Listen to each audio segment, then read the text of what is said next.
আমার নবীজি কালেমার দাওয়াত দেন, দলে দলে অমুসলিমেরা কালেমার দাওয়াত কবুল করে, কালেমা প্রচার করে, কালেমা পড়ে মুসলমান হয়ে যায়। জোরে জোরে বলেন মারহাবা। এই দৃশ্য দেখে আবু জাহেলের বড় কষ্ট লাগছে গো।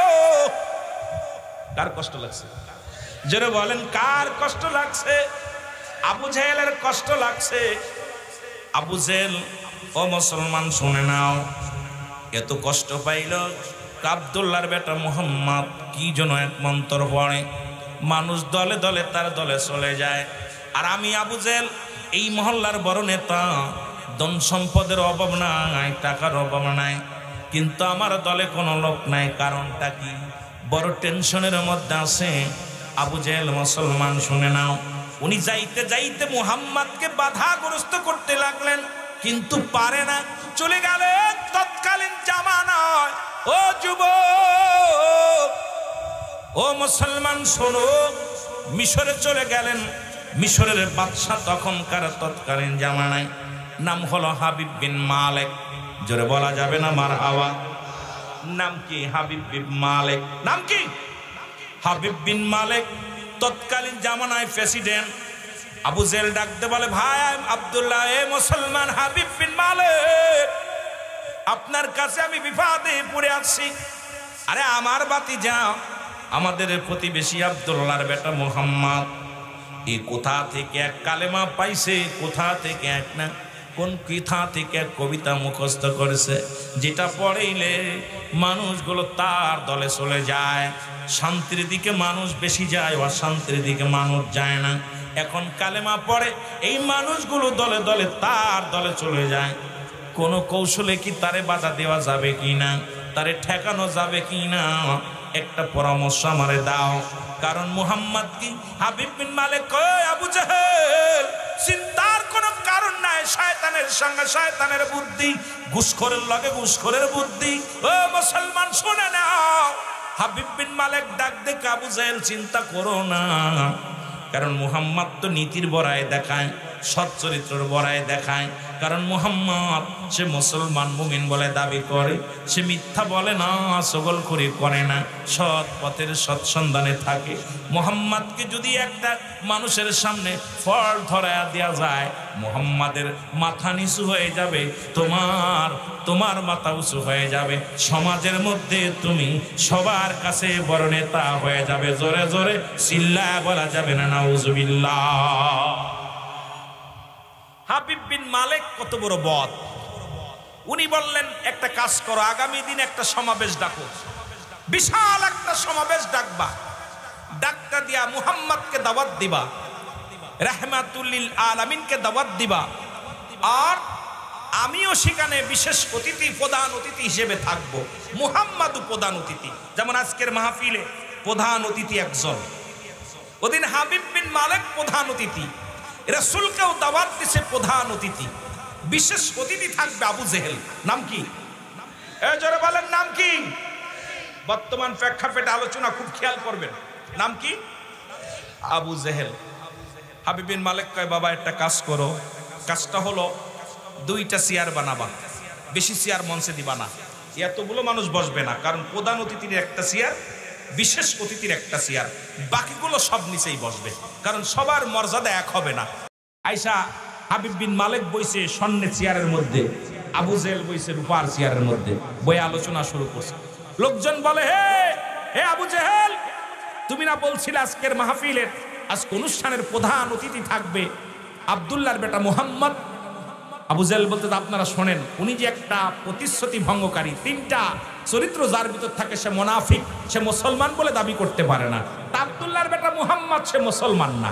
হাবিব বিন মালেক চেয়ারের মধ্যে বসে আছে, যখন 10টা বেজে গেছে, রহমতের নবী আব্দুল্লাহর বেটা মুহাম্মদ গুটি গুটি পায় মজলিসে চলে আসে। রাসূল এসে দেখে, রে হাজার হাজার মানুষ এই মিটিং এর মধ্যে বসে আছে, হাজার হাজার মানুষ। রাসূলুল্লাহ পিছনে এসে তাকায় দেখে, রে দুইটা চেয়ার মঞ্চের মধ্যে, এক চেয়ারে আবু জাহেল, আর একটা চেয়ারের মধ্যে হাবিব বিন মালেক। কোনো চেয়ারও খালি নাই, অথচ নবীজি তো প্রধান অতিথি, এই মজলিসের প্রধান অতিথি, তাকে একটা চেয়ার দরকার ছিল দেওয়া, কিন্তু দুইটা চেয়ারে দুজন বসে রয়েছে। আমার নবীজি পিছন থেকে, কত আদব ছিল আমার নবীর মধ্যে মুসলমান, শুনে নাও, আদব, বুদ্ধি, মহব্বত, সাহস যা আমার রাসূলুল্লাহর ভিতরে ছিলেন, কত আদব ছিল সমাজের মধ্যে আমার নবীকে পায় না। উত্তম ব্যবহার, উত্তম আখলাক, উত্তম চরিত্র যা পৃথিবীর মধ্যে আমার নবীর আল্লাহ দিয়েছেন, আর কাউরে দেন নাই। এই নবীর চরিত্র যদি আমার ভিতরে, আপনার ভিতরে না থাকে, সেই গুণাগুণ যদি না থাকে, কেমনে আপনি উম্মাত বলে দাবি করবেন? কেমনে রহমতের নবীর উম্মাত বলে দাবি করবেন? সেই রাসূলুল্লাহর মহব্বত অন্তরে থাকার দরকার আছে কিনা? বন্ধুগণ আমার, রহমতের নবী পিছনে, রহমতের নবী পিছনে চাদর মুবারক বিছায় বসতে গেছে। জিবরিল আমিন দূরে, আমার আল্লাহ ডাক দেখায়, ও জিবরিল তাড়াতাড়ি যাও, আমার হাবিবকে বসো, বলো আমার ইজ্জতের কসম লাগে শুনে নাও। আরে আমার নবীরে যদি না বানাইতাম, স্বর্ণ বানাইতাম না, নবীরে যদি না বানাইতাম, আমি রূপা বানাইতাম না। আমার নবী রাহমাতুল লিল আলামিন যদি মাটির মধ্যে বয়ে পড়ে, আমার ইজ্জত থাকবে না। আমি আমার সত্তার কসম করে বলি, জিবরিল যাও, আমার নবী যেন আজকে জমিনের মধ্যে না বসে। জোরে জোরে চিল্লায়া বলা যাবে না সুবহানাল্লাহ? জিবরিল আমিন এসে বলে, ইয়া রাসূলুল্লাহ, ইয়া হাবিবাল্লাহ, খবরদার, খবরদার, আপনি মাটির মধ্যে বসবেন না। ইয়া রাসূলুল্লাহ, ইয়া হাবিবাল্লাহ, আজকে যদি আপনি মাটির মধ্যে বয়ে পড়েন, আজকে যদি জমিনের মধ্যে বয়ে পড়েন, রব্বে কারীম কষ্ট পাবে। আমি জিবরিল এসেছি আপনার কাছে, নবী গো দাঁড়ান, একটু ধৈর্য ধারণ করেন, আপনি মাটির মধ্যে বসবেন না। আমার নবী বলে, জিবরিল রে, যেহেতু আজকে মজলিসের মধ্যে কোনো জায়গা নাই, আমিও পিছে এসেছি, আমিও সময় নষ্ট করে ফেলেছি, আমিও পিছে বসি। জিবরিল আমিন কয়, হুজুর না না, কারণ আপনার শান, আপনার মান, আপনার মর্যাদা রব্বে কারীম দান করেছে, সুতরাং আপনি জমিনের মধ্যে বসতে পারেন না, দাঁড়ান। আমার আল্লাহ ডাকতে বলে, জিবরিল, ও জিবরিল রে, দেরি করছো কেন? হাবিব বিন মালিক রে চেয়ার থেকে ওঠানোর ব্যবস্থা করো, হাবিব বিন মালিক রে চেয়ার থেকে ওঠাও। জিবরিল আমিন কাল্লা, কেমনে উঠাইবো হাবিব বিন মালিক রে? কার কান ধরে টান দাও। হাবিব বিন মালিকের ডান কান ধরে জোরে টান মারছে, কান ছিঁড়ে গেছে। হাবিব বিন মালিক কিনারে, আবু জেহেল কি শুরু করলে, কি শুরু করলে? ডাকসারো কেন? জনগণ তোমার পাগল বলবো? আর ধর পাগল, আমার কান ছিঁড়ে যায়। হাবিব বিন মালিক ওঠে না চেয়ার থেকে, বাম কান ধরে টান দিছে, জিবরিল আমিন জোরে টান দিছে, দেখা যায় না। লোকজন কয়, কি হলো? আরে আমাদের প্রধান অতিথি এত কুতাকুতি করে কেন? ঘটনাটা দোকান ধরে রক্ত বাইর হয়ে গেল। আবু জেহেল কয়, ও হাবিব বিন মালিক, তুমি আজকের মজলিসে, ভরা মজলিসের প্রধান অতিথি, হাজার হাজার জনগণ, হাজার হাজার জনগণ তোমার মুখের দিকে তাকায় আছে, তুমি এত ফালাফালি করো কেন, লাফালাফি করো কেন? বলে, ভাই আবু জেহেল রে, কে যেন আমার কান ধরে টান মারছে, দেখো রক্ত বাইর হয়ে গেছে। দুই কান দিয়ে দেখে রক্ত ঝরে, সব জমিনের মধ্যে রক্তগুলো পড়ে। আল্লাহ কয়, জিবরিল উঠছেনি? কয় ওঠে নাই। কয় দুই কান ধরে টান দে। দুই কান ধরে যখন জিবরিল আমিন দুই কান ধরছে, হাবিব বিন লাফ দিয়ে যায় সামনে পড়ে গেছে, চেয়ারটা সঙ্গে সঙ্গে খালি হয়ে গেছে। জোরে জোরে চিল্লা বলা যাবে না মারহাবা? দুই কান ধরে যখন টান দিছে, চেয়ারটা ক্লিয়ার, সামনে যে বসছে চেয়ার, একটু চেয়ার হচ্ছে। লোকজন কয়, কি প্রধান অতিথি সামনে যে লাফতে পড়লো, ঘটনা কি ব্যাঙ্গের মতো? আমার নবীজি বলছে, জিবরিল তাড়াতাড়ি আমার হাবিবের হাত ধরে নিয়ে আসুন, ওখানে বসাও, কারণ আজকের মাহফিলের প্রধান অতিথি আমার নবী, কারণ আজকে কুল কায়নাতের নবী, উম্মতের কান্ডারি, বসাও তাকে। রাসূলকে বসিয়ে দিয়েছে। হাবিব বিন মালিক নিচেই বসে আছে। আবু জেহেল কত পেরেশানি হয়ে গেছে, কারণটা কি? প্রধান অতিথির চেয়ারে বসেছে আব্দুল্লাহর বেটা মুহাম্মদ, যাকে অপমানিত করার জন্য এত ষড়যন্ত্র, যাকে লাঞ্ছিত করার জন্য এত কৌশল অবলম্বন করলাম, সে আমার পাশে আজকে স্বর্ণের চেয়ারের মধ্যে বসছে। আমার নবীজিকে বসায়া দিয়া আল্লাহ কয় জিবরিল রে, ও জিবরিল, রাসূলের বাম পাশে আবু জেহেল বসে আছে, এটা মানায় না, কারণ আমার নবীর পাশে আবু জেহেলকে মানায় না। বলে আল্লাহ কি করবো, কে কি নিয়ম? আবু জেহেলের ডান কানের মধ্যে হাত লাগায় দিছে, কান ধরার কেডা, বাম কানে হাত দিছে, কয় কেডা রে? এবার দুই কান ধরে যখন টান দিছে, আবু জেহেল সিয়ার ছাড়ে না, সিয়ার ধরে লাভ ঢুকে যায়, সিয়ার ছাড়ে না। একবার হাবিব বিন মালিক সিয়ার ছাড়ছে, মুহাম্মদ বসে পড়ছে, এইবার যদি সিয়ারটা ছেড়ে দিই আবার কোন বিপদে পড়বো, ছাড়বে না। কান যখন জোরে জোরে টান মারছে, উঁচু হয়ে গেছে। আল্লাহ কয় জিবরিলের মা পাছায় এত জোরে এক লাথি মার ছুটে যেয়ে পড়বে, এত জোরে জিবরিল আমিন এক লাথি মারছে, এক লাথিতে যায় মানুষের সমাগমে পড়ে গেছে। জোরে জোরে চিল্লায় বলা যাবে না আল্লাহু আকবার। আমার ভাইরা, আমার বন্ধুরা, আমার আল্লাহ বলে জিবরিল রে, তাড়াতাড়ি দাহিয়াতুল কালবের সূরত ধরো, কারণ তুমি এখন মানুষের সূরতে চলে যাও, কারণ এখনই আমার নবীর সাহাবী সূরতটা ধরো, ওই চেয়ারের মধ্যে বসো, কারণ আমার নবীর পাশে আবু জেহেল মানায় না, মানায় আমার, তুমি তাড়াতাড়ি বসে পড়ো। এবার রাসূলের ডান পাশের চেয়ারে বসে বলেন হাবিব বিন মুসলমান জিবরিল আমিন দাহিয়াতুল কালবের সূরত ধরে বসে বলেন। এবার লোকজন সবাই আশ্চর্য হয়ে গেলেন, চেয়ারে বসা ছিল কে আর বসলো কে? নাস্তিকের দলেরা, যতই তোমরা চেয়ারের চিন্তা করো, এমন একটা দিন আসবে চেয়ার থেকে দৌড়াইতে হবে, সময় বেশি নয়, দৌড়নে শুরু হয়েছে, আরো কত দৌড়াইবা তার শেষ নাই। জোরে বলেন ঠিক কিনা, আর একটু জোরে বলেন ঠিক কিনা। সময়ের ব্যবধান, জোরে বলেন ঠিক কিনা। আমার ভাইরা, আমার বন্ধুরা, আমার লোকজন সবাই বলতে লাগলো, এই লোকটার তো মাঝে মাঝেই দেখি নবীর সঙ্গে, এই লোকটা তো মাঝে মাঝে উদাও হয়ে যায়, এ তো আমাদের মক্কা মদিনার মানুষ নয়। লোকজন বড় আশ্চর্য হয়ে গেলেন। আমার নবী জিবরিলকে দেখে মৃদু মৃদু হাসি দিলেন, নবীজি হাসে। এবার জিবরিল আমিন কয়, নবী গো আপনার আলোচনা শুরু করেন। আমার নবী আলোচনা শুরু করলেন। উপস্থিত জনগণ শোনেন, আমি আপনাদের জন্য এই দুনিয়ার মধ্যে আমি নবী আপনাদেরকে দুটি কথা বলতে চাই। এক নাম্বার কথা হলো, আপনার স্রষ্টাকে, সবাই বলে আমার আল্লাহ, মারহাবা বলেন না, আপনার স্রষ্টাকে, সবাই বলে আল্লাহ। কয় শোনো, ওই আল্লাহর প্রেরিত রাসূল, আমি আপনাদের কাছে এসেছি দুইটা কথা বলতে চাই। আমি ক্ষমতা চাই না, চেয়ার চাই না, আমি রাজত্ব চাই না, আমি একটা মেসেজ দেওয়ার জন্য আমি আপনাদের কাছে আজকে বলবো। সেই মেসেজটা হলো লা ইলাহা ইল্লাল্লাহু সাল্লাল্লাহু আলাইহি ওয়াসাল্লাম। সঙ্গে সঙ্গে হাজার হাজার মানুষ গ্রহণ করলেন। মারহাবা বলেন না, আর একটু জোরে বলেন মারহাবা। রাসূল সাল্লাল্লাহু আলাইহি সাল্লামকে পরাজয় করতে গিয়েছিলেন, জয় হয়েছে। যেখানে হাজার মানুষ অমুসলিম ছিল, সেখানে হাজার মানুষগুলো কালেমার মালা পড়ে মুসলমান হয়ে গেল।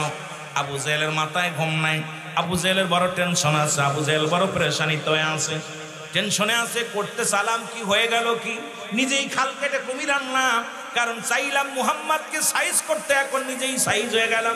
মুহাম্মদকে চাইলাম ইসলামটাকে শেষ করার জন্য পায়তারা শুরু করলাম, এখন দেখি পায়তারা করতে যায়, নিজেই ধরা পড়লাম। আমার বাবারা আমার মনে কিছু করবেন না, দীর্ঘ 17টা বছর নিপীড়ন নির্যাতন কত সহ্য করেছে, কিন্তু ইসলামের একটু ক্ষতি করতে পারে নাই। আরো দ্বিগুণ শক্তি নিয়ে মুসলিম মিল্লাত মাঠে ময়দানে নামছে। জোরে বলেন ঠিক কিনা, আর একটু জোরে বলেন ঠিক কিনা। পারছেনি, পারছে। কোথায় ছিল এরা, এখন আশ্চর্য হয়ে যায়। শক্তি দ্বিগুণ বাড়ছে, কমছে? কথা বলে না, বাড়ছে না কমছে? বাড়ছে। এর দায়িত্ব কে নিছে? আরো জোরে বলেন কে? হেফাজত করবে কে? আরো জোরে বলেন মুসলিম মিল্লাতকে হেফাজত করবে কে? কুরআনকে হেফাজত করবে কে? হাদিসকে হেফাজত করবে কে? আপনাকে হেফাজত করবে কে? সব কিছুর মালিক আমার আল্লাহ। এবার আরো ক্ষিপ্ত হইয়া এবার মুসলমান শুনে নাও, আবু জেহেল কিভাবে কৌশল অবলম্বন করলো। দীর্ঘদিন যত কৌশলগুলো অবলম্বন করছে, সাকসেস হতে পারে নাই। বাবারা আমার, আলোচনাগুলো ধৈর্য সহকারে শুনতে হবে, দিলের কান্ডা লাগায়া। আবু জেহেল এত ক্ষিপ্ত হয়ে গেলেন, মুহাম্মদ আমাকে বেইজ্জতি করছে, মুহাম্মদ আমারে সুনকালি মুখে মেখে দিছে। মুহাম্মদকে যে কোনো কৌশল অবলম্বন করে তাকে এই দেশ ছাড়া করা লাগবে, এই মদিনার মাটি থেকে বিতাড়িত করা লাগবে, এই চিন্তাধারা এই মাথার মধ্যে নিয়ে বসে আছে। আমার মুসলমান বাবারা, আমার গভীর মনোযোগ। আমার রাসূল কালেমার দাওয়াত দিয়ারে, ও মুসলমান, আমার নবীজি কালেমার দাওয়াত দিলেন, নাই কোন ইলাহ এক আল্লাহ ছাড়া, মুহাম্মাদুর রাসূলুল্লাহ, আমি আল্লাহর পয়গম্বর, আল্লাহর প্রেরিত রাসূল বা বান্দা। আমার নবীজি দাওয়াত নিয়ে যখন আসলেন, মুসলমান শুনে নাও, আমার রাসূল দাওয়াত দিলেন, আবু জেহেল চলে গেলেন। যা ওই জামানার মধ্যে সবচাইতে ক্ষিপ্ত শয়তান, সবচেয়ে গুন্ডা, সবচেয়ে মস্তান, তার নাম ছিল আমর। নাম কি? আমর। নাম কি?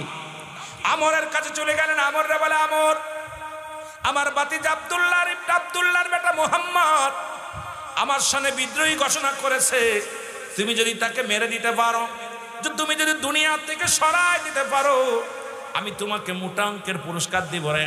কারণ আমর বলে, ও আবু জেহেল, তুমি কি পারো না তারে মারতে? কারণ তুমি তো একই জায়গা বাস করো, একই জায়গা থাকো। আবু জেহেল কয়, যখন ওই মানুষটার মুখের দিকে তাকায় বড় মায়া লাগে, কারণ ওই মানুষটার বাবা নাই। আরে আবু জেহেল কয়, যখন আমি ওর দিকে ক্ষিপ্ত নজরে তাকাই, মনটার ভিতরে এত কষ্ট লাগে, কারণ পৃথিবীর মধ্যে ওই মানুষটার বাবা নাই, মা নাই। মন তো চায় দুনিয়া থেকে শেষ করে দিই। যখন তার সামনে যায়, আমি আবু জেহেল তারে মারতে পারি না। সুতরাং তোমাকে আমি বলতেছি, তুমি যদি মুহাম্মদকে দুনিয়া থেকে বিদায় করে দিতে পারো, তাহলে তোমাকে উপযুক্ত পুরস্কার দেয়া হবে। আর এই উপযুক্ত পুরস্কার তোমার আমি হাতে দিব। তুমি দয়া করে মায়া করে এর বিনিময় মুহাম্মদকে শেষ করে দিতে হবে। জোরে জোরে চিল্লায়া বলা যাবে না নাউজুবিল্লাহ। হাজারো ষড়যন্ত্র চলেছে ইসলামটাকে শেষ করে দেওয়ার জন্য। বাংলাদেশ থেকে কোরআন উঠিয়ে দেওয়ার ষড়যন্ত্র চলেছে। বাংলাদেশ থেকে মুসলিম মিল্লাতের এই মুসলমানদের, মুসলমান শোনো, ইসলামী আইন বিধানগুলো বন্ধ করার জন্য হাজারো ষড়যন্ত্র চলেছে। ইহুদি খ্রিস্টানদের, নাসারাদের পারে নাই। কারণ মুমিনের অন্তরের ভিতরে কোরআন আছে। মুসলমান শুনে নাও, এই কোরআন যার ভিতরে থাকবে তার অন্তর জিন্দা, এ মরতে পারে না। জোরে জোরে বলেন ঠিক কিনা? এখন আল্লাহ কয় মুনাফিক তো থাকবে। আল্লাহ কয় মিনান নাস, মানুষের মধ্যে মাকুল, তারা বলবে আমান্না, তারা ঈমান আনছে বিল্লাহি, আল্লাহর প্রতি, অবিলাও মিনা খেরাতের প্রতি বিশ্বাস স্থাপন করেছে। ও মা হুম বিমুমিনিন, আল্লাহ কয় হাবিব রে, ওই উম্মতের মধ্যে, ওই মানুষের মধ্যে, নাস শব্দের অর্থ হলো মানুষ। এই মানুষের মধ্যে একদল বেঈমান আছে, একদল মুনাফিক আছে। দেখবেন তারা এদিকেও যায় ওদিকেও যায়। এই মানুষগুলোর মধ্যে এমন একটা জাত আছে যারা, আমি দেখলাম কদিন আগে, দেখা পর মনে বড় কষ্ট পেলাম, কথা না বললে নয়। ও মুসলমান, তিরমিজি শরীফের হাদিস, মুসলমান গভীর মনোযোগ, 3952 নম্বর হাদিস খানার মধ্যে দেখলাম আমার নবীজি বলতেছেন, আমার নবীজি বলছে, কি বলছে?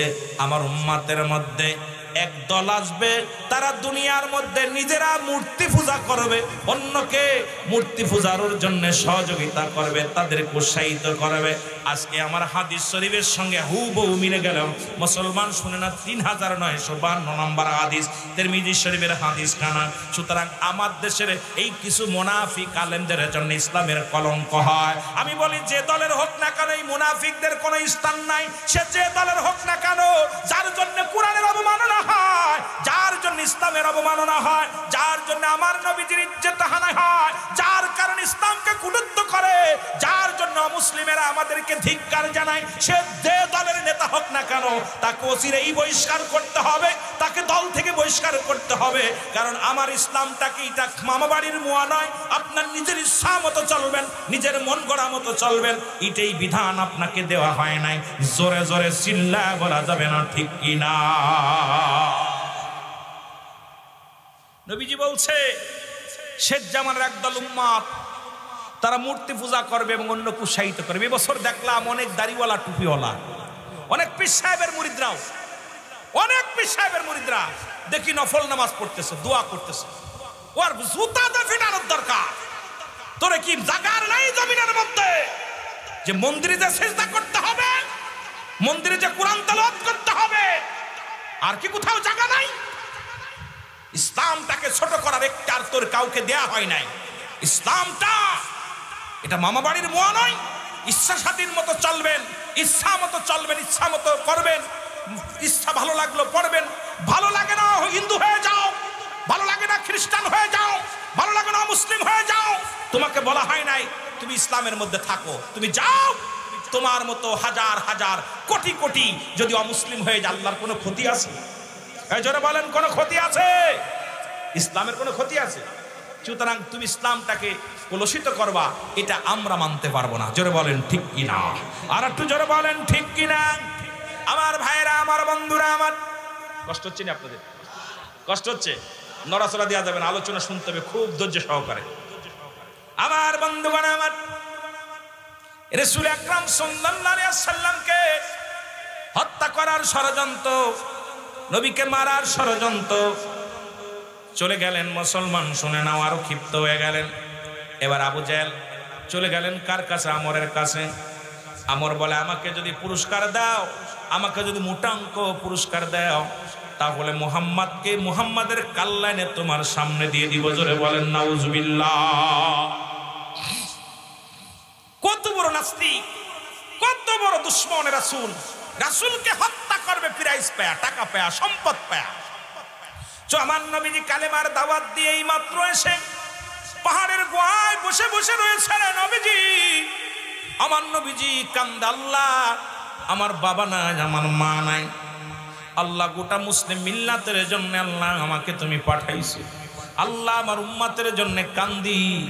নবী আমার উম্মতের জন্য চোখের পানি ছেড়ে ছেড়ে কান্দে। এমন সময় আমর এসে ডাক দে বলে, আব্দুল্লাহর বেটা মুহাম্মদ। আমার নবীকে গালি দেওয়া শুরু করলেন। এরকম পর্দার আড়ালে দাঁড়ায়া, পাহাড়ের উঁচু ডালার মধ্যে দাঁড়ায়া নবীকে গালি দেওয়া শুরু করলো।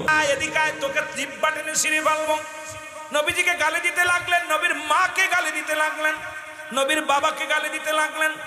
আমার নবীজি নীরবে বসে বসে পাহাড়ের উপরে চোখের পানি ছেড়ে কাঁদতে লাগলেন। রাসূলুল্লাহ চোখের পানি জমিনের মধ্যে পড়ে। নবীজি কান্দার বলে, আল্লাহ জীবনে আমার বাবাকে আমি দেখি নাই, জীবনে আমি চামড়ার চোখ দিয়ে আমার নবী বন্দে আমার বাবারে দেখি নাই। মারে হারাইলাম, আজকে আমার কারণে আমার বাবা গালি শোনে, আমার কারণে আমার মা গালি শোনে। আল্লাহ আল্লাহ, আমি তো কাউকে ক্ষতি করি নাই, কাউরে কষ্ট দিই নাই। আল্লাহ তোমার দিনের দাওয়াত দেওয়ার জন্য, ইসলামের দাওয়াত দেওয়ার জন্য আমি নবীজি সত্যের দাওয়াত দিয়ে ময়দানে নেমেছিলাম। কাউকে তো কুটু কথা বলি নাই, কাউকে কষ্ট দিই নাই। তাহলে আমার মা কেন গালি শুনবে আমার কারণে? আমার বাবা কেন গালি শুনবে? আমার নবীজি চোখের পানিগুলো ছেড়ে ছেড়ে কাঁদতে লাগলেন। এমন সময় হযরত আলী রাসূলুল্লাহর কদমের মধ্যে হাজির হয়ে গেছে। আলী দেখে নবীজির দাড়ি মুবারক ভিজে ভিজে পানিগুলো টপ টপ করে জমিনের মধ্যে পড়ে। শেরে খোদা হযরত আলী ডাক দিয়ে বলে, হুজুর নবী গো, আপনাকে কে গালি দিছে? আপনি এত কান্দেন কেন? আপনাকে তো এমন কান্না দেখি নাই। জীবনে যতদিন আপনার কদমের মধ্যে আছি, এত রকম চোখের পানি ছেড়ে কাঁদতে দেখি নাই। আজকে আপনি এত কান্দেন, আপনার চোখের পানিগুলো, দাড়িগুলো ভিজে গেছে। নবী গো, আমার নবী কালী রে, আজকে বড় কষ্ট পাইলাম, কারণ আমার কারণে আমার মা গালি শুনছে, আমার কারণে আমার বাবা গালি শুনছে। আলী রে,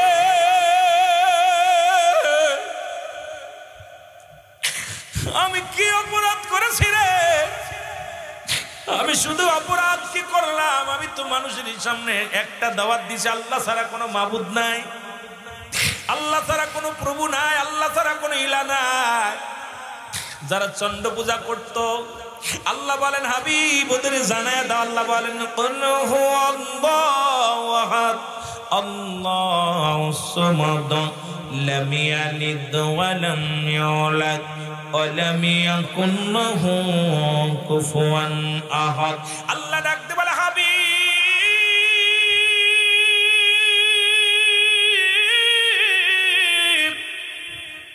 আপনি জানিয়ে দেন আমি আল্লাহ। আল্লাহ কয়জন? আরো জোরে বলেন কয়জন? আমার নবীতে এটাই জানিয়ে দিছে সাহাবীদেরকে, তাবিদের অমুসলিমদেরকে, গোটা জাতিরে জানা দিছে আমার আল্লাহ। ও বন্ধুগণ, ও মানুষ শোনো, আমার আল্লাহ। মারহাবা বলেন। আল্লাহ ডাক দিয়ে বলে, আল্লাহ বলে হাবিব জানা দাও আমি আল্লাহ পৃথিবীর মধ্যে কাউরে জন্ম দিই নাই, কারো থেকে জন্ম নিই নাই। যারা চন্দ্র পূজা করে খবরদার তারা যেন ছেড়ে দেয়, যারা মূর্তি পূজা করে তারা যেন ছেড়ে দেয়। দুনিয়ার মধ্যে যারা গাছ পূজা করে তারা যেন ছেড়ে দেয়, যারা দুর্গা পূজা করে তারা যেন দুর্গা পূজা ছেড়ে দেয়। কারণ আমার আল্লাহর সঙ্গে শরীক করে এই দুনিয়ার মধ্যে যারা ইবাদত বন্দেগীতে লিপ্ত হলো তাদেরকে জানায়া দাও আমার আল্লাহর কোনো ছেলে মেয়ে নাই, বন্ধু নাই, বান্ধব নাই। আমার আল্লাহ কাউরে জন্ম দেই নাই, কারো থেকে জন্ম নেই নাই। আসমান জমিনের মধ্যে তার সমতুল্য সমকক্ষ আর কেউ নাই। এ আমার বন্ধুগণ, আমার আল্লাহ বলেন হাবিব জানায়া দাও সারা পৃথিবী আমার মুখাপেক্ষী, আল্লাহর মুখাপেক্ষী সারা পৃথিবীর মানুষ। আল্লাহ রাব্বুল আলামিন কারোর মুখাপেক্ষী নয়।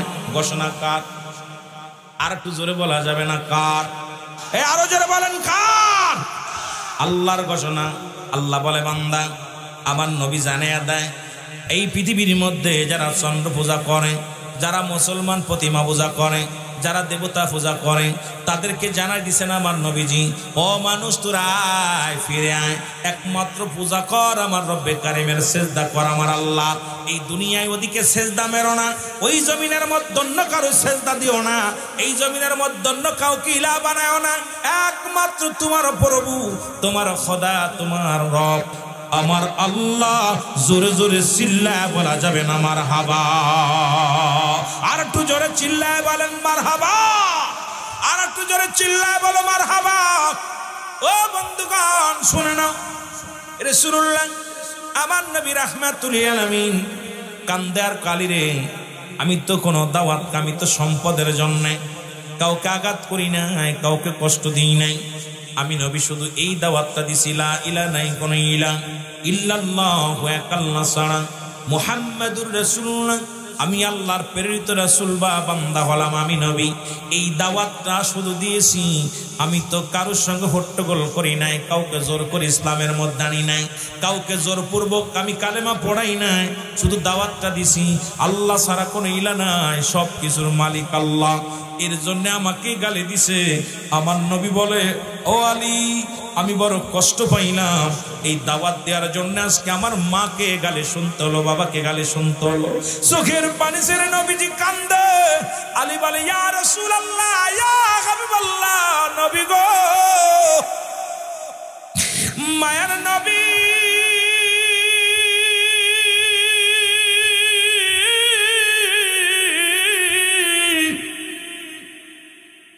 নবী গো আপনাকে কে গালি দিছে একবার আমার বলেন নবী গো, কে আপনাকে কষ্ট দিল যে আপনার চোখের পানি পড়ে? তামাম পৃথিবী একদিকে, আপনার ভালোবাসা একদিকে নবী গো, সারা পৃথিবী চাই না আপনার ভালোবাসা চাই। রাসূল গো আপনাকে কে গালি দিছে একটু জানতে চাই। আমার নবী বলতে বলে, আলী রে এই নামটা আমি বলতে পারবো না, নামটা বলা যাবে না, তার কাছে অনেক কষ্ট আছে, তার কাছে অনেক সম্পদ আছে, এই পৃথিবীর মধ্যে অনেক শক্তি তার গায়ে, কারণ তার নামটা এই জমিনের মধ্যে মক্কা মদিনার বড় ধনী এবং সম্পদের মালিক, এমনকি বড় অস্ত্রের ভান্ডার আছে তার কাছে। আলী বলে, ইয়া রাসূলুল্লাহ, ইয়া হাবিবাল্লাহ, আপনিও ভুলে গেছেন আমার কাছেও অস্ত্র আছে। জোরে জোরে বলেন মারহাবা? আরো জোরে বলেন না? হযরত আলী বলে, ইয়া রাসূলুল্লাহ, ইয়া হাবিবাল্লাহ, ওই ব্যক্তির নাম আপনি বলেন। আপনি কি জানেন না আমি দুটি অস্ত্র জোগাড় করেছি, দুইটা অস্ত্র সংগ্রহ করেছি, যা পৃথিবীর মধ্যে কোনো অস্ত্রের খানা নাই। যে অস্ত্র দুইটা আমার কাছে আছে, যে অস্ত্র দিয়া সারা পৃথিবী শেষ করে দেওয়া যায়, এই পৃথিবীর মধ্যে নবীগণ, আমার নবী কালীরে তুমি কবে অস্ত্র সংগ্রহ করলা? কয় হুজুর আমি কবে অস্ত্র সংগ্রহ করেছি আপনি জানেন? নবী কয় আলী রে তোমার অস্ত্রের দাম কত? কয় হুজুর এটাও জানেন। নবী কয় আলী রে তোমার অস্ত্রের নাম কি? কয় এটাও আপনি জানেন। রাসূল কালী তুমি কি বলতে চাও? তোমার অস্ত্রের দাম কত আমি জানি, তোমার অস্ত্রের নাম কি তাও জানি, অস্ত্র কবে সংগ্রহ করি এটাও জানি, কি বলতে চাও তুমি? বলি ইয়া রাসূলুল্লাহ ইয়া হাবিবাল্লাহ, আমি যে অস্ত্র সংগ্রহ করেছি পৃথিবীর কোন অস্ত্রের সামনে কোনো দাঁড়াতে পারবে না নবী গো। আমার নবী কালী রে কি বলতে চাও? ইয়া রাসূলুল্লাহ ইয়া হাবিবাল্লাহ, আমি যে অস্ত্র দুইটা সংগ্রহ করেছি এই অস্ত্র যার কাছে আছে নবী গো এই পৃথিবীর মধ্যে সেই তো শাহিনশাহ, সেই তো পৃথিবীর মধ্যে বড় মস্তা। আল্লাহর নবী বলে আলী রে তোমার অস্ত্র দুটির নাম বলো। বলে ইয়া রাসূলুল্লাহ ইয়া হাবিবাল্লাহ, আপনি আগে নাম বলেন, কে আপনাকে গালি দিছে আগে নামটা বলেন, তারপরে আমার অস্ত্র দুটির নাম বলবো। সুবহানাল্লাহ বলেন না। নবীজি কালী রে কি আছে কি বলবো তার নাম? নবী কালী রে সেই নামটা কেমনে বলবো? কয় হুজুর একটু দয়া করে বলেন। আমার নবী কালী রে তোমার অস্ত্র দুটির নাম বলো আগে শুনি। আমার আলী বলে ইয়া রাসূলুল্লাহ ইয়া হাবিবাল্লাহ, আমার দুইটা অস্ত্র, এক নাম্বার অস্ত্রের নাম হলো আমার আল্লাহ। যারা বলা যাবে না মারহাবা। মুসলমানদের শক্তি কে? এই যারা বলেন কে? আল্লাহ পাক ছেড়ে দেয় ছাড় দেয় না, ঠিক কিনা? আল্লাহ ছেড়ে দেয় ছাড় দেয় না। হয় একদিন দুদিন তিন দিন চার দিন নাফরমানি করেছো, রব্বে কারীম যেদিন ধরবে সেদিন আর পৃথিবীর কোনো ব্যক্তি বাঁচানো সম্ভব হয় না। আমার বাবারা, আলী বলে ইয়া রাসূলুল্লাহ ইয়া হাবিবাল্লাহ, দ্বিতীয় অস্ত্রের নাম হলো মুহাম্মাদুর রাসূলুল্লাহ। নবী গো আমি দুইটা অস্ত্র সংগ্রহ করেছি, একটা অস্ত্রের নাম আমার আল্লাহ, দ্বিতীয় অস্ত্রের নাম হলো মুহাম্মাদুর রাসূলুল্লাহ। নবী গো সারা পৃথিবীর যত অস্ত্র আছে এই দুইটা শক্তির কাছে কোনো খাওয়া পৃথিবীর কোনো শক্তির খানা নাই। জোরে জোরে চিল্লা বলা যাবে না মারহাবা। এ যুব কমিটির ভাইরা শুনে নাও, কয়টা শক্তি? এই জোরে বলেন কয়টা? এই দুইটা শক্তির নাম কি? দুইটা অস্ত্রের নাম কি? এই জোরে বলেন কি কি? আল্লাহ এবং আল্লাহর রাসূল। নবীজি আশ্চর্য হয়ে গেছে। কালে কি বলো? কয় হুজুর যেদিন আমি কালেমা পড়েছি লা ইলাহা ইল্লাল্লাহু আল্লাহ ছাড়া মুহাম্মাদুর রাসূলুল্লাহ আল্লাহর প্রেরিত রাসূল বা বান্দা, সেদিন থেকে আমার দুইটা অস্ত্র, একটা অস্ত্র আমার আল্লাহ, দ্বিতীয় অস্ত্র আপনি। নবী গো এই দুইটা অস্ত্র আমি আলীর কাছে আছে, পৃথিবীর আর কোন শক্তি, পৃথিবীর কোন অস্ত্রকে আমি আলী ভয় পাই না। জোরে বলা যাবে না মারহাবা? আর একটু জোরে বলো। মুসলমান ক্ষেপণাস্ত্র লাগে না। মুসলমানের পৃথিবীর মধ্যে মুমিন ব্যক্তির হাত উঠাইতে দেরি, দোয়া কবুল হতে আর দেরি নয়। সুতরাং মুসলিম মিল্লাত ক্ষেপণাস্ত্র বিশ্বাস করে না। মুসলিম মিল্লাত পৃথিবীর মধ্যে বোমা বারুদ বিশ্বাস করে না। মুসলিম মিল্লাত ড্যাগার পছন্দ করে না, বোমা পছন্দ করে না। মুসলমানদের দুইটা শক্তি, একটা শক্তি আমার আল্লাহ, দুইটা শক্তি, একটা শক্তি আমার আল্লাহ, দ্বিতীয় শক্তি আমার নবী রাহমাতুল লিল আলামিন। এই দুইটা শক্তি যে ব্যক্তি অন্তরে ধারণ করিয়া আগাতে পারছে, দুনিয়া আখিরাত দুইটাই কামিয়াব হয়েছে। জোরে বলেন ঠিক কিনা? আরো জোরে জোরে চিল্লায় বলেন ঠিক কিনা? এ মুসলমান, আমার নবী ডাকতে কালী পাগলামি করো না, পাগলামি করো না। কারণ এই অস্ত্রের সঙ্গে খানা তোমার এই আবেগ দিয়ে কাজ হবে না রে আলী। শরীয়তে অস্ত্র আছে, তোমার কাছে সেটা নাই। আলী বলে হুজুরের নামটা বলেন।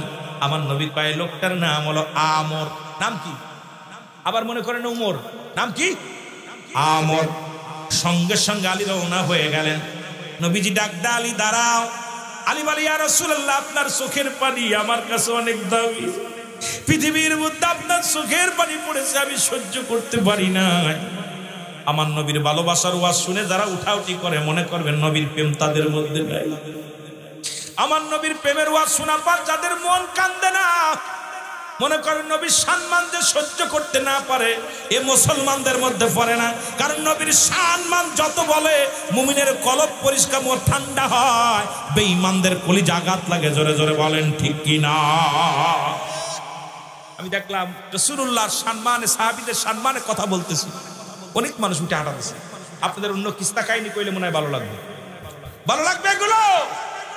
আরে যার জন্য জগৎ পয়দা, যার জন্য সৃজন হলো, যিনি আপনার আমার কান্ডারি, সেই নবীর সম্মান বললে আপনারা পাগলের মতো শুনবেন, কিন্তু অথচ উঠাউঠি কারণ দেখো, নবীজির শান ইবলিসের মনে ভাল লাগে না, কারণ নবীজির শান তারা সহ্য করতে পারে না, যার যার বাবার শান নিয়ে ব্যস্ত আছে। যারা বলেন ঠিক কিনা? আমার বন্ধুগণ শুনে নাও, হযরত আলী রাদিয়াল্লাহু তাআলা কি করলেন? দোষ শুরু করেছে আমার নবীজি দুভাবে দোয়া করতেন। এ মুসলমান শোনো, রাসূলুল্লাহ মাঝে মাঝে সিধা উঠাইতেন, মাঝে মাঝে উল্টা উঠাইতেন। যখন কোনো গুরুত্বপূর্ণ, যখন অতি ফস করে দোয়া কবুলের প্রয়োজন হতো, আমার নবীজি উল্টা দিকে হাত উঠায় কান্ত, আর সঙ্গে সঙ্গে আল্লাহ রাব্বুল আলামিন কবুল করতেন। দেরি হতেন না, সঙ্গে সঙ্গে কবুল হতেন। এটাও কবুল হতেন, কিন্তু জরুরি যেটা প্রয়োজন নবীজি উল্টা উঠায় দিতেন। নবীজি হাত উঠায় দোয়া করতেন। আমার বাবারা আমার শুনে নাও, আমার বন্ধুগণ শোনো, রাসূলুল্লাহ দোয়া করতে মুসলমান আলী রাদিয়াল্লাহু তাআলা দেখে রে নবী উল্টা দিকে হাত উঠায় দিছে। আমার আলী কান্দার ডাকতে বলে, নবী গো, মায়ের নবী, আমার মন বলে নবী গো, আমি মনে হয় আর ফিরে আসবো না, কারণ জীবনেও কোনোদিন আপনাকে উল্টা হাত উঠাইতে দেখি নাই। আজকে আপনি উল্টা হাত উঠাইছেন নবী গো, তার মানে আর বুঝতে বাকি না, আমি বুঝি আর ফিরে আসবো না নবী গো। আমার নবী কান্দে, আলীও কান্দে। আমার নবী আলী রে, তুই কান্দিস না, আমি দোয়া করি রব্বে কারিমের দরবারে আমার সাহাবী যেন অতি ফাঁস করে আমার বুকে ফিরে আসে। জোরে জোরে চিল্লা বলা যাবে না মারহাবা। আলী রাদিয়াল্লাহু তাআলা চলে গেলেন আমরের রাজ্যে। যা বলে আমর, আমর, আলী ডাকছে আমর, আমর কানে শুনে, কে? আমি আলী। তুমি আসছো কেন বাবা? তুমি আমার বাবার বন্ধু। আরে আমার বন্ধু, আমার বাবার বন্ধু, তুমি আইছো? আলী আসো, এদিকে আসো। আলী কই, আসতে, তুই আমার নবীরে গালি দিছস? তুই কি আমার রাসূলুল্লাহকে গালি দিছস? আমর কয়, আলী তুমি এত ক্ষিপ্ত হচ্ছে কেন? শোনো, আর আব্দুল্লাহর বেটা মুহাম্মদ সে তো একটা ভণ্ড, প্রতারক, মিথ্যুক, কাজ্জাব, তাকে গালি দিছো, তুমি কষ্ট পাইছো কেন? তুমি আমার বন্ধুর ছেলে, কি চাই তোমার? আলী বলতেছে, হে, তুমি আমার যতই বন্ধুর ছেলে বানাও, তুমি যে জিব্বা দিয়ে আমার রাসূলকে গালি দিছো, ওই জিব্বাটা নিতে আইছি। সুবহানাল্লাহ বলেন না? আর একটু জোরে, আর একটু জোরে। আমার কয়, আরে বন্ধুর ছেলে, তুই আমার বাবার বন্ধুর ছেলে, তুমি এত কষ্ট পাইছো কেন? এদিকে আসো, তোমার কি দরকার? মুহাম্মাদের কাছ থেকে কি পাইছো? মুহাম্মাদের কাছ থেকে মুষ্টি ধরে খাইতে পাও নাই, তুমি কি পাও নাই? জীবনে সুন্দরভাবে জীবন যাপন করতে পারছো না, আর মুহাম্মাদের জন্য এত দরদ। তুমি আমার কাছে আসো, সব দিব, গাড়ি বাড়ি যা লাগবে সব দিব। আমর ডাকতেছে। আলী কয়া, আমর রে, পৃথিবীর মধ্যে সবচেয়ে শান্তির জায়গা রাহমাতুল লিল আলামিনের কদম মোবারক। জোরে বলেন না মারহাবা, আরো জোরে বলেন মারহাবা। আমর বলে, আলী পাগলামি করো না। আলী বলে, আমর তুমি বেশি বেশি কথা বলো না, তোমার জিহ্বা নিয়ে যাব আমি। আমর বলে, আলী রে, তুমি কি নিয়ে আইছো আমার সঙ্গে যুদ্ধ করার জন্য? তুমি কি জানো এই জমিনের মধ্যে সবচাইতে বড় পালোয়ান আমি, সুতরাং আমার সাথে কোনো আমার অস্ত্রের ভান্ডার দেখো, জনগণের ভান্ডার দেখো, সুতরাং তুমি শূন্য হাতে এসেছো আমার কাছে যুদ্ধ করার জন্য। আলী বলে, না রে, আমি শূন্য হাতে আসি না, তোমার এই গুদমের, এই অস্ত্রের গুদম ভান্ডার গুলো আমার দুইটা অস্ত্র দিয়া সব উড়াই দিব। জোরে জোরে বলেন মারহাবা।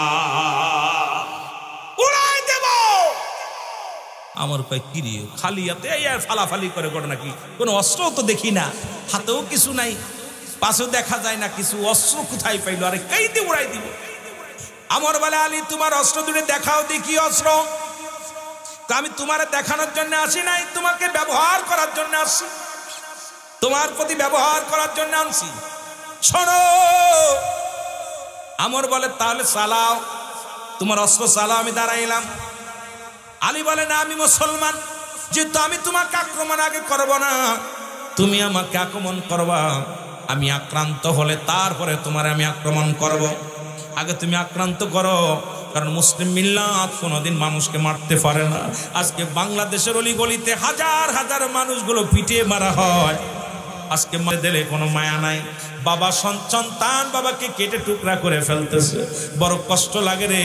আজকে মানুষগুলো পাথর দিয়া মানুষকে হত্যা করা হচ্ছে, মানুষ আমার নবীজি বলছে এমন একটা জামানা আসবে যে ব্যক্তি মারবে তাকে জিগাইবেন তুমি ওরে মারছো কেন, ও বলবে আমি জানি না কিসের জন্য মারছি, আমি জানি না।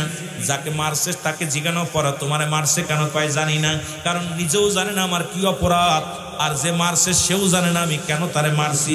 আজকে বাংলার জমিনে কি অবস্থা দেখতেছি, অলিগলের মধ্যে মানুষ খুন, প্রতিনিয়ত মানুষকে হত্যা করতেছে, মানুষকে মেরে ফেলতেছে। যে দেশের মধ্যে এত অবিচার, আজকে দেশের মানুষগুলো নিশ্চিন্তে নাই, শান্তিতে নাই, খানা খাইতে পারে না, ঘুমাইতে পারে না, চলতে পারে না। এই দেশের মধ্যে এমন শুরু হয়ে গেছে সেই জাহিলা জামানার ইতিহাসগুলো নবীজি যা বলে গেছে ঠিক আমরা তাই পেতেছি, কারণ মানুষের দিলে মায়া মমতা নাই। এখন ওয়াজের মঞ্চটুর বিনোদন হয়ে গেছে, দেখবেন ওয়াজের ময়দানটা একদম বিনোদন, হাসি রহস্য তামাশা দিয়া রং তামাশা দিয়ে আলোচনা হয়। এখন আর অন্তর কাঁদে না, আলোচনার ময়দানে এসে অন্তর কাঁদে না, নামাজি হয় না, ইমানদার হয় না, পৃথিবীর মধ্যে বেপরদা নারী পর্দার মধ্যে আসে না, কারণ ওয়াজের ময়দান আর নাই।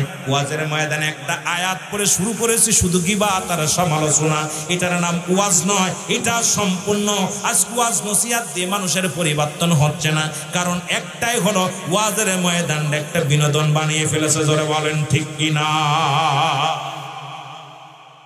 এই আনন্দ আমি দিতে পারি না, আমার জীবনের একটা অভ্যাস। এই আনন্দ যতক্ষণ পর্যন্ত আলোচনায় থাকবো, যতক্ষণ পর্যন্ত আপনাদের সামনে থাকবো, হাসি নয়, দাঁত বেরোবে কেন? এটা কি হাসার জায়গা? এটা কান্নার জায়গা, এখান থেকে গুনাহ মাফের জায়গা। কিন্তু ওয়াজের ময়দানে যাই রে হাসি তামাশা ধাক্কা ধাক্কি, এটার নাম ওয়াজ নয়, এ সম্পূর্ণ বিনোদন। ডিজিটাল দেশের বক্তা ডিজিটাল শুরু করেছি আলোচনা। আমার ভাইয়েরা, আমার বন্ধুরা, আমার আলী বলে আমর তাহলে তুমি মারো, আলী বলেন আমর বলে প্রস্তুতি হও। আলী রাদিয়াল্লাহু তাআলা প্রস্তুতি হলেন, আমর একটা তীর নিলেন হাতের মধ্যে, জোরে সুরে মারলেন। শেরে খোদা হযরত আলী বিসমিল্লাহ বলে তরবারিটা মুসলমান এই তীরটা ধরে ফেললেন। তীরটা যখন ধরেছে আমর কাফন দিয়ে ফেলেছে, কারণ এই তীরটা যদি লোহার ঢালে লাগতো ঢালটা অতিক্রম করে যেত, এত দ্রুত গতিতে তীরটা চলতেছিল।